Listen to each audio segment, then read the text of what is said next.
heures. Pense à tirer la garde et la gauche là, bien droit, hydraté.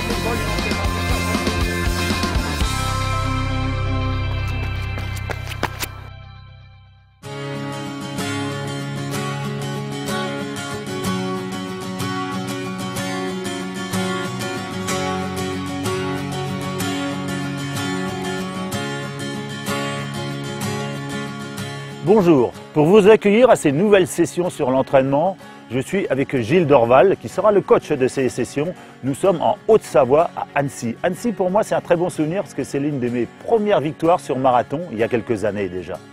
Donc les nouvelles sessions sur l'entraînement, on va démarrer sur les notions de base de l'entraînement. Donc avec Gilles on va définir toutes ces notions. On va commencer par cette fameuse VMA qui vous inquiète souvent. Alors la VMA c'est quoi Gilles? Alors, la VMA, ça veut dire exactement vitesse maximum aérobie. De quoi il s'agit? En fait, quand vous faites un effort physique qui va au-delà de quelques secondes, il est nécessaire d'apporter de l'oxygène aux muscles. Plus l'intensité de l'effort va être importante et plus la consommation d'oxygène nécessaire sera, elle aussi, importante. Pour le coureur à pied, il est vraiment intéressant et même nécessaire de déterminer à quelle vitesse il va atteindre cette fameuse consommation maximum d'oxygène. Parce qu'il arrive à un moment donné, même si l'intensité augmente, cette consommation d'oxygène plafonne.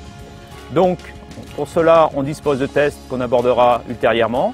Un petit repère qu'on peut vous donner aussi, c'est une allure de course qu'on est capable de tenir à peu près combien de temps, Dominique? Allez, environ 6 minutes, lorsque tous les processus aérobies sont au maximum, et ça, on peut le tenir environ 6 minutes. Ça peut être 5, 6, 7 minutes, mais on résume sur 6 minutes.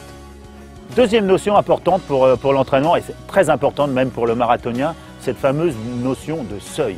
Gilles? Alors c'est vrai qu'on voit ce terme un peu partout, dans différentes revues, sur différents sites, mais c'est une notion qui reste relativement vague parce qu'on a presque autant de définitions qu'il y a de coureurs et d'athlètes. Alors, on va essayer de vous expliquer de façon assez simple et claire de quoi il s'agit exactement. C'est une allure de course en fait, que vous êtes capable de tenir sur un effort qui va de 50 minutes à 1 heure. Voilà vraiment ce que c'est vraiment le seuil. La base, l'endurance fondamentale, le foncier, Gilles. Alors c'est tout ce qui concerne les allures de footing, vous êtes en totale aisance respiratoire, c'est-à-dire qu'on est capable de discuter avec le copain, la copine durant le footing. Si on peut vous donner un repère au niveau des fréquences cardiaques, on va dire que vous êtes entre 70 et 75% de votre fréquence cardiaque maximum. Voilà, c'est votre vitesse la plus naturelle possible. La quatrième notion, là aussi très importante pour le marathonien, vous allez deviner, cette fameuse longue sortie ou la sortie longue, Gilles. Alors la sortie longue, ça concerne tous les efforts qui vont aller au-delà d'1h10, 1h15. Donc on va aller sur les sorties longues qui feront après 1h30, 1h45, qui vont augmenter progressivement au fil des semaines d'entraînement. Mais partez de ce principe-là, c'est tout le travail qui est fait au-delà de 1h10, 1h15 d'efforts. Voilà, donc c'est l'endurance générale, ça va être une endurance articulaire, musculaire, digestive aussi, et endurance mentale. Voilà, vous travaillez votre marathon. Et dans cette sortie longue, éventuellement, par la suite, on abordera cet aspect-là. Il y a possibilité aussi de venir intégrer du travail spécifique, à allure spécifique. Allez, une cinquième notion qui n'est pas une notion de course à pied, mais de condition physique. Alors, c'est vrai que dans la condition physique, c'est quelque chose aussi d'important chez le coureur à pied.